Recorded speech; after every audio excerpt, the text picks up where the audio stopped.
मुरीद कोई इंसान कोई ऐसा वाकया अपनी खानकाह में कर रहे हैं जहां इस खानकाह से बाहर कोई रजू नहीं जाता, ना कोई अल्लाह का नाम है ना कोई अल्लाह के नबी का नाम है, खानकाह अपनी जगह पर मुकम्मल है, मुरीद भी काफी अकीदत रखते हैं, पीर भी काफी ताकतवर है, जरूरियात जिंदगी पूरी करता है, लेकिन इस खानकाह के आगे कोई बुलंद इसम इन्होंने नहीं सीखा।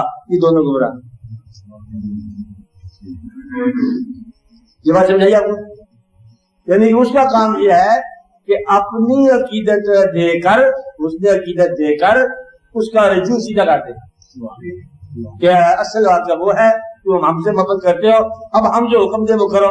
कहता हम गुरु करेंगे, कहते भतीजा हो जाए नमाज पढ़ो, बस तैयार आपके पास, वो कुदरत के फारा कर दिया। ये है इसका वाकया। अब मतलब समझे आप बात?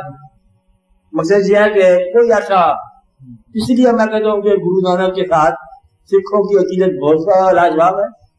कभी कभी जिक्र भी आता है अल्लाह का, कभी कभी अल्लाह के बीच में देख जाता है। जगत बेइज्जत साल कलमा मोर मोहम्मदी, जगत बेइज्जत साल कहते हैं ना, सब कुछ मिला है, लेकिन उसमें ये शरीयत के लिबास को नहीं उठाया। हर चंद के अच्छा इंसान होगा, लेकिन हमारे लिए वो काबिल तकलीफ नहीं सजा न दो, लेकिन काबिल तकलीफ नहीं। उसने इस्लाम के अंदर, शरीयत के अंदर एक नया ही तमाशा शुरू कर दिया। नेक आदमी था, लेकिन उसने बहुत ही वाक़या गलत कर दिया। इसी तरह कई ऐसे पीर हैं, हम उन सब की इज्जत करता हूँ। मकसद गुजरात में है बुजुर्ग, हमारे बुजुर्ग है, शाही खाना वाली सरकार है, बड़े नेक लोग हैं, बड़े नेक लोग हैं, और वो अल्लाह की मोहब्बत में है, लेकिन ज़ाहिरदारी का जो लिबास है शरीयत के अलावा है, क्योंकि लिहाजा कामन मैन को बात समझ नहीं आती।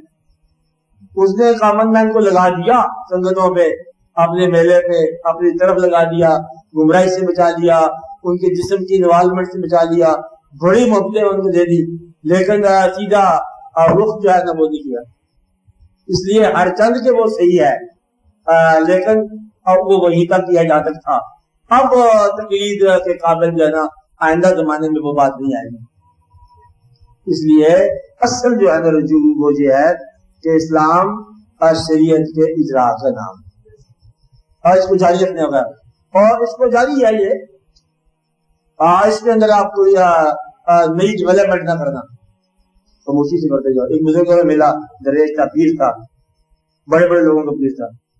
वो आए, किसी को देखने के लिए गए, मेरे अस्पताल में कोई मरीज थे, मैं भी साथ चला गया। कहते ये कल लगे नमाज पढ़ रहे हैं, यहाँ पे मैं अभी थोड़ी नमाज पढ़ रहे हैं, मगरब का वक्त था, जाके मरीज को देखा, कहते नमाज तो होगी, मरीज को देखने पीर साहब थे, कहते ठगी भी कर लें, तो वो क्या मुसल्ला बिछा दिया, कहते ये तो पढ़ो सा नमाज, इससे बगैर में तुम्हारा गुजारा नहीं होना। असल नमाज तो हम कर रहे हैं दिल की, मरीज को देख के आए, और ये करना जरूरी है, छोड़ना नहीं कभी। बात नहीं ना, मुझे यह कि जानने वालों ने यही जाना कि मुसल्ले की नमाज जो है ये तर्क नहीं करनी, लेकिन जानने वालों ने ये जाना कि दिल की नमाज जो है ना और वो जरूरी है, कि असल नमाज जो है ना सज्जाना की फितर की याद है, दोस्त की याद है, याद सरमाया है ये मामूद। असल में यही है कि मैं नमाज पढ़ा कि मैं तैवाल देखा, मेरे को काबा भूल गया, काबा भूलेंगे बोले तो फिर कोई बात ही नहीं है। मकसद यह है कि बिठा के दिल में उन्हें उनकी ही नमाज पढ़ी, बिठा के दिल में उन्हें उनकी ही नमाज पढ़ी, उन्हीं के घर ही को काबा बना के देख लिया। अब ये भी उनका घर है, वो भी उनका घर है, वो भी काबा, ये भी काबा। अब कौन से काबे में किस जगह पर किसने कौन सा सिजदा कर लिया, ये अलग कहानी है, यह बात अलग है, लेकिन जाहिर का रवाबत और जाहिर का निजाम कायम है। ये आपका फर्ज है आपका। कभी आप होंगे कि कभी कोई नहीं होंगे, अब तो होंगे नहीं। मतलब ये याद रखना, किसी स्टेज पर इतने सरशार ना हो जाना कि मस्जिद के पास से बेखबर होकर गुजर जाओ, कुछ नहीं 2 मिनट मस्जिद जाके बैठ जाओ, नमाज पढ़ने वालों के साथ तुम खड़े हो जाओ, नहीं खड़े हो सकते, बुढ़े हो गए थोड़े से वैसे बैठ जाओगे वहां पर, या अल्लाह बंदे इनकी नमाज ही मंजूर फरमा। मेरे वाले पे इसको नजरअंदाज न करना,